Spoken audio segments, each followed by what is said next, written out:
the entrance to Kings Island is causing confusion and costing people money. Dan Carroll is above the amusement park to explain what's so different here, Dan.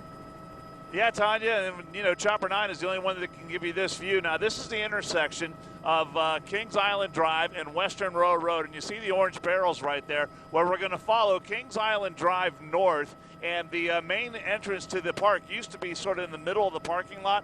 Now they've moved it to the north end of the parking lot, so there's all this road work going on, and what's going on here is all these orange barrels you see force the traffic over to that extreme right-hand lane.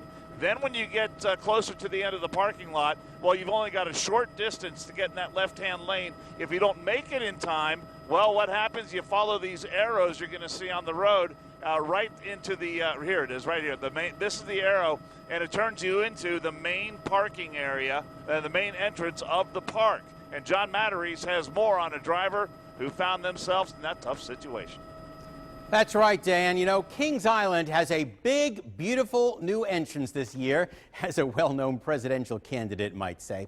But that new entrance, well, it's causing headaches on the highway for at least one local driver who had to pay almost $20 simply because she was in the wrong lane.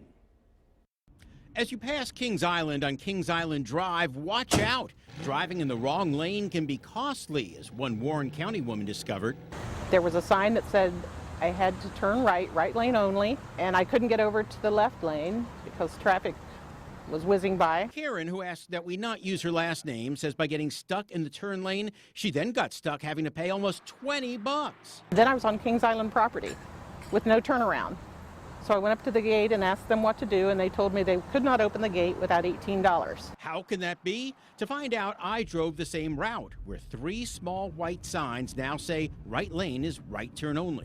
So if you're in the turn lane, you have to turn into the park.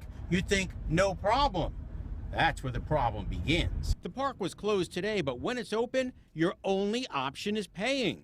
Karen says the guard told her to then go into the park and request a refund. I paid the $18 for them to raise the gate, and then I went to the security gate and sat on line until someone could help me. But she says it took more than a half hour. Park spokesman Don Helbig says Kings Island is aware some drivers have been confused and says they plan to add more signs. Because if you don't merge left, uh-oh, I better get over. Right, no turnaround whatsoever unless I cut into their grass. Or you can try to back out, and that could be very dangerous.